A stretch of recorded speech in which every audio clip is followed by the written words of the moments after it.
Students, high school के वे students जो math subject के लिए NCERT की बुक का यूज़ करते हैं, उन्हीं के लिए यह प्रश्न है। और यह जो प्रश्न है वो द्विघात समीकरण चैप्टर से संबंधित है। अब इस प्रश्न में क्या पूछा गया है, इसे मैं पहले क्लियर कर दे रहा हूँ। तो प्रश्न में पूछा गया है कि मूलों को ज्ञात कीजिए। तो हमें मूलों को ज्ञात करना है। यहाँ पर एक समीकरण दिया हुआ है और साथ ही साथ इस समीकरण में क्या है कि एक कंडीशन भी अप्लाई है कि x is not equal to -4 और साथ ही साथ यहाँ है x is not equal to 7। यहाँ पर एक कंडीशन इसके साथ जुड़ा हुआ है। अब यह एक समीकरण है और इसका हमें मूल ज्ञात करना है। तो सबसे पहले मैं यहाँ आपको बताना चाहूँगा कि इस प्रकार के प्रश्न में जब मूलों को ज्ञात करना हो, ठीक है ना, मूलों को हमें जब ज्ञात करना हो, इस प्रकार का प्रश्न है, तो मूलों को ज्ञात करने की दो विधियां होती हैं। एक विधि है गुणनखंड विधि और एक है द्विघातीय सूत्र, जिसे हम श्रीधराचार्य सूत्र के रूप में भी हम जानते हैं। तो दोनों विधियों में से आपको जो भी सर्वोत्तम लगे, जो भी आपको उचित लगे या जो भी आपको आसान लगे, उन दोनों विधियों में से आप किसी भी विधि का प्रयोग करते हुए इस प्रकार के प्रश्न को सॉल्व कर सकते हैं। तो इस प्रश्न को मैं यहाँ पर गुणनखंड विधि, ध्यान दीजिएगा, द्विघातीय सूत्र या श्रीधराचार्य सूत्र के माध्यम से नहीं, बल्कि यहाँ पर इस प्रश्न को मैं गुणनखंड विधि से सॉल्व करने को यहाँ पर क्लियर करूँगा। अब क्या है कि सबसे पहले तो हम लिख देंगे कि दिया गया समीकरण 1/x+4 - 1/x-7 = 11/30। अब इसको सबसे पहले लिख देंगे, यहाँ पर क्या लिख देंगे कि दिया गया समीकरण, यहाँ पर हम लिख देंगे इसको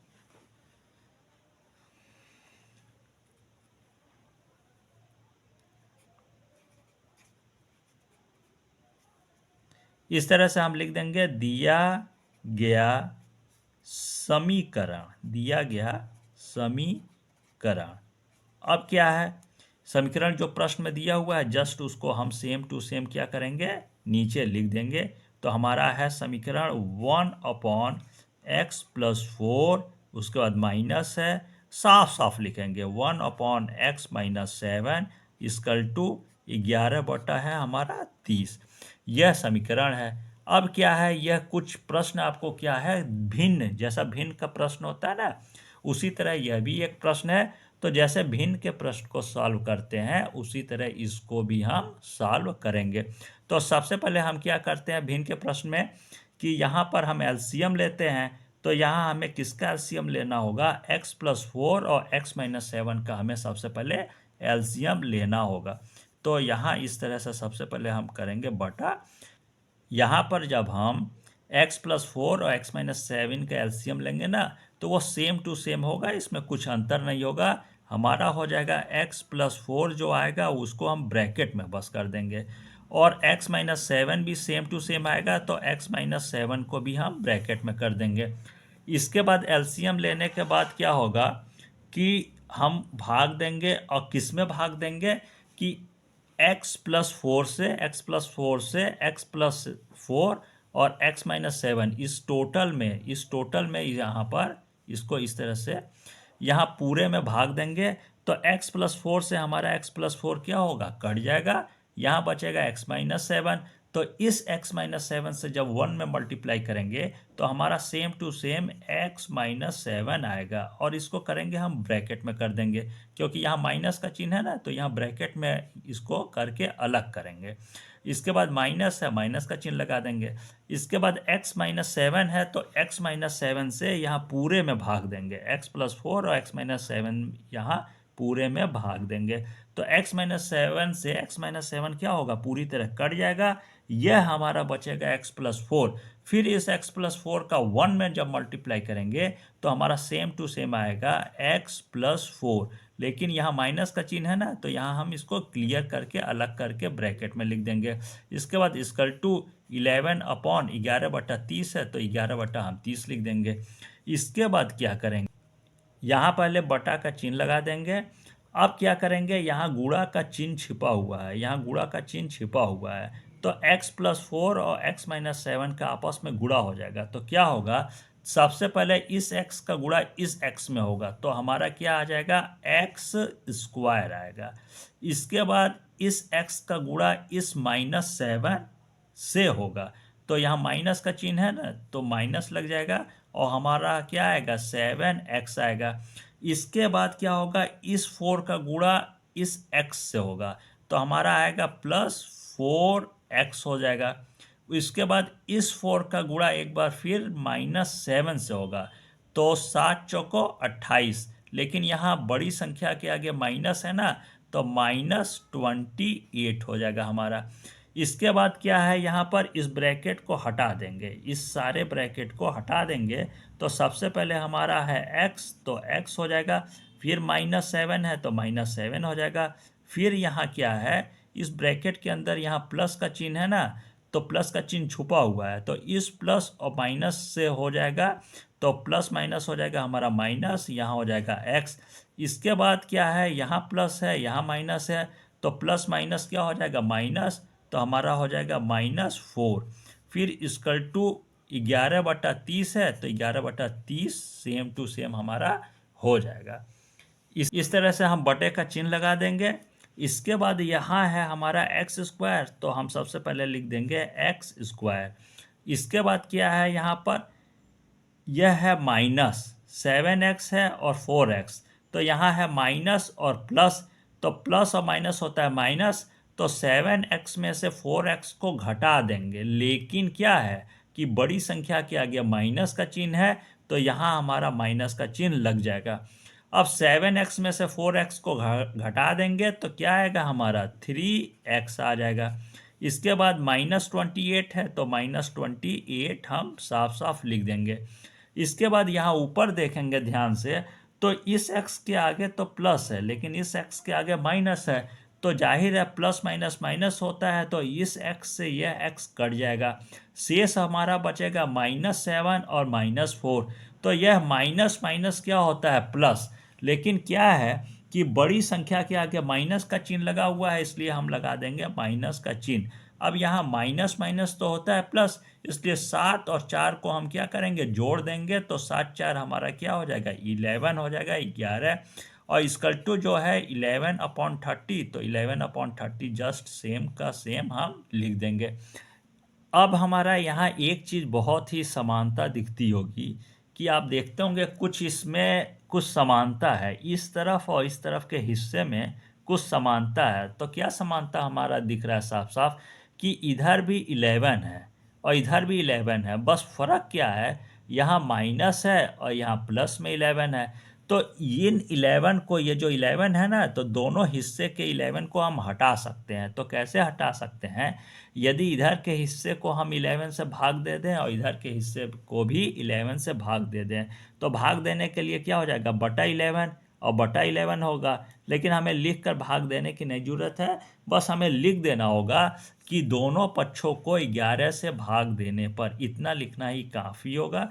तो हम लिख देंगे दोनों पक्षों को किससे भाग देना है, 11 से भाग देने पर, यह हो जाएगा हमारा। अब यहाँ क्या होगा, जब हम 11 से भाग दे देंगे तो यहाँ नीचे जब 11 से भाग देंगे तो 11 से 11 कट जाएगा, लेकिन यहाँ माइनस का चिन्ह है ना तो ऊपर बचेगा हमारा, क्या बचेगा, -1 बचेगा। और ये जो बटा है वो सेम टू सेम हम लिख देंगे और क्या यहाँ बचेगा हमारा -1। अब इसको क्या करेंगे, -1 लिख देंगे। इसके बाद हमारा जो नीचे है x² - 3x - 28, तो यह सेम टू सेम हम क्या करेंगे, इसमें कुछ चेंज नहीं होगा, x² - 3x - 28, इसमें अभी कोई चेंज नहीं होगा। अब इसकल टू है, यहाँ 11 से भाग दे रहे हैं ना तो इसी को पहले हम क्लियर करेंगे। तो यह 11 से 11 पूरी तरह कट जाएगा, बचेगा यहाँ पर बस 1 बटा क्या बचेगा, 30 बच जाएगा।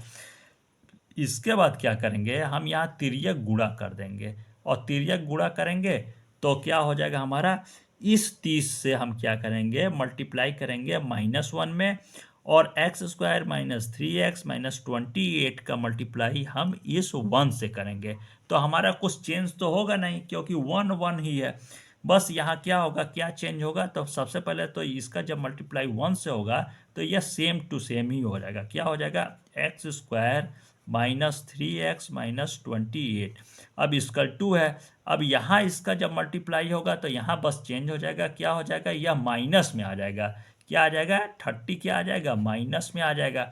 इसके बाद नेक्स्ट स्टेप में क्या होगा हमारा, कि इसको हम पक्षांतर कर देंगे। इसको क्या है, -30 को इस तरफ कर देंगे तो यहाँ हमारा क्या बचेगा, शून्य बचेगा। तो यहाँ सबसे पहले है हमारा एक्स स्क्वायर -3x माइनस 28। अब यह जब पक्षांतर होगा तो माइनस है तो क्या हो जाएगा, प्लस में आ जाएगा। प्लस हो जाएगा हमारा 30 इक्वल टू, इधर कुछ नहीं बचा, इधर बचा हमारा शून्य। अब क्या होगा, इसको और हम सिंपल कर लेंगे तो हमारा यहाँ साफ साफ क्या दिख रहा है कि एक्स स्क्वायर है -3x, इसमें कुछ चेंज होगा नहीं, यह चेंज हो सकता है। यह प्लस माइनस माइनस हो जाएगा और 30 में से 28 को घटा देंगे और बड़ी संख्या के आगे प्लस है तो प्लस लगा देंगे। 30 में से 28 घटा देंगे तो हमारा आएगा 2 और इक्वल टू 0 है तो इक्वल टू 0। अब यहाँ बिल्कुल यह सिंपल होते हुए क्या है, एक द्विघात समीकरण का एक साधारण सा रूप में चेंज हो गया है। अब जब यह द्विघात समीकरण का स्वरूप हो गया है तो इसे हम क्या करेंगे, गुणनखंड विधि से आगे सॉल्व करेंगे। अब क्या है यहाँ पर, सबसे पहले जो ये मध्य का पद है उसे क्या करेंगे, विभाजित करेंगे, दो खंडों में विभाजित करेंगे। तो वह होना क्या चाहिए, इस 2 का मल्टीप्लाई यहाँ पर 1 छुपा हुआ है ना, तो इस 2 का मल्टीप्लाई 1 से हो जाएगा तो 2 ही आएगा। जाहिर है यह जो 3 है इसके दो खंड हो सकते हैं, 2 और 1, 2 और 1। तो 2 और 1 का जब आपस में मल्टीप्लाई करेंगे तो वह 2 ही आएगा, मतलब कि इस 2 और यहाँ 1 के ही मल्टीप्लाई करने के ही 100 महान होगा। तो यहाँ 2 और 1 को लेकर यदि हम सॉल्व करेंगे तो प्रश्न सॉल्व हो जाएगा, क्योंकि 2 और 1 को अगर प्लस कर देंगे तो वो हो जाएगा 3। अब कैसे होगा तो यहाँ मैं क्लियर कर दे रहा हूँ। सबसे पहले है एक्स स्क्वायर, तो एक्स स्क्वायर हो जाएगा, फिर माइनस है माइनस। अब ब्रैकेट में क्या है, 2 + 1, मतलब 2 और 1 क्या हो जाएगा, 3। तो 2 और +1, इसके बाद x है तो x हो जाएगा, इसके बाद +2 है तो +2 लिख देंगे, फिर इक्वल टू 0 है तो इक्वल टू 0 कर देंगे। अब इसके बाद क्या हो जाएगा, यहाँ पर हमारा एक्स स्क्वायर है तो सबसे पहले होगा एक्स स्क्वायर, फिर माइनस, फिर 2 का मल्टीप्लाई x में होगा तो क्या आ जाएगा, 2x आ जाएगा। यहाँ माइनस है या प्लस है तो प्लस माइनस माइनस हो जाएगा। 1 का मल्टीप्लाई x में होगा तो -x ही आएगा। फिर +2 है तो क्या हो जाएगा, +2, फिर इक्वल टू 0 है तो इसे इक्वल टू 0 ही कर देंगे। अब यहाँ पर इसके दो भाग हो जाएंगे हमारा। पहला भाग हमारा यहाँ से लेकर यहाँ तक है और दूसरा भाग जो है वो माइनस से स्टार्ट होता है, माइनस से लेकर यहाँ तक हमारा दूसरा भाग है। तो पहले भाग में क्या कॉमन हो जाएगा, यहाँ भी x है यहाँ भी x है तो जस्ट हमारा x कॉमन हो जाएगा, तो शेष क्या बचेगा, 1x यहाँ कॉमन हो गया तो यहाँ बचेगा 1x, फिर माइनस है माइनस। अब 2x में से x कॉमन हो गया तो बचा है यहाँ सिर्फ 2, ब्रैकेट बंद हो जाएगा, फिर यह माइनस है माइनस। x और 2 में क्या कॉमन हो जाएगा, हम 1 कॉमन ले सकते हैं। फिर ब्रैकेट में हमारा बचेगा x है तो x हो जाएगा, माइनस प्लस है तो माइनस हो जाएगा, फिर यहाँ 2 है तो 2 बच जाएगा और फिर ब्रैकेट बंद, इक्वल टू 0 है, इक्वल टू 0 हो जाएगा। अब यहाँ ध्यान से हम देखेंगे कि दोनों ब्रैकेट क्या है, हमारा एक समान है। x-2 यहाँ भी है, x-2 यहाँ भी है, तो x-2 क्या हो जाएगा, एक बार फिर हमारा कॉमन हो जाएगा। अब ब्रैकेट के बाहर यहाँ x बचा है और इस ब्रैकेट के बाहर यहाँ हमारा -1 बचा है, तो इन दोनों को हम एक अलग ब्रैकेट में लिख देंगे। हमारा क्या हो जाएगा, x-1, तो x-1 को एक अलग ब्रैकेट में कर देंगे, इक्वल टू 0 है, इक्वल टू 0 कर देंगे। इसके बाद इसका मतलब क्या हुआ, यहाँ पर यह जो x-2 है ना एक ब्रैकेट में, इसका मतलब x-2 इक्वल टू भी 0 है और साथ ही साथ x-1 है ना, तो x-1 इक्वल टू भी हम 0 मानेंगे। मतलब इस ब्रैकेट के साथ भी यह 0 जुड़ा हुआ है और इस ब्रैकेट के साथ भी यह 0 जुड़ा हुआ है। तो हमारा सबसे पहले इसको लेकर जब सॉल्व करेंगे तो हमारा हो जाएगा x-2 इक्वल टू 0। अब यहाँ x का मान आसानी से जब इस 2 को पक्षांतर करेंगे तो हमारा यह प्लस में आ जाएगा 2, तो एक हुआ x का मान 2, तो यह हमारा क्या हो गया, पहला मूल। तो यहाँ पर लिख भी सकते हैं कि इस तरह से हम लिख देंगे ये हमारा मूल आ गया। तो जब इसको हमने सॉल्व किया तो ये जो 2 आया है ना, यह मूल के रूप में हमें प्राप्त हो गया। अब जब इसको सॉल्व करेंगे हम यहाँ पर, तो हमारा हो जाएगा x माइनस 1 इक्वल टू 0 है ना, तो x इक्वल टू हो जाएगा हमारा, यह पक्षांतर हो जाएगा तो आएगा यहाँ पर 1। यह भी हमारा क्या हो गया, मूल के रूप में प्राप्त हो गया। अब यहाँ ब्रैकेट क्लोज कर देंगे। आंसर के रूप में हमारा यहाँ पर 2 मूल प्राप्त हो गए हैं। पहला मूल क्या है, यहाँ 2, और यह जो 1 है यह हमारा दूसरा मूल है। तो आंसर में हम डिटेल लिख देंगे, बिल्कुल साफ साफ आंसर में क्या लिख देंगे कि अतः समीकरण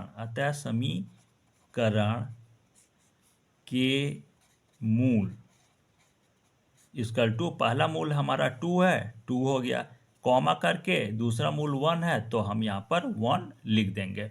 तो हमारे 2 मूल प्राप्त हो गए, पहला मूल 2 है और यह दूसरा मूल हमारा 1 प्राप्त हो जाएगा। अब क्या है कि मैं इस पूरे प्रश्न को शो कर दे रहा हूँ, आप साफ साफ कॉपी में इसे लिख लीजिएगा। यह प्रश्न है और इसे यहाँ पर सॉल्व किया गया है, इसे आप साफ साफ एक कॉपी में लिख लीजिएगा। अब ये है,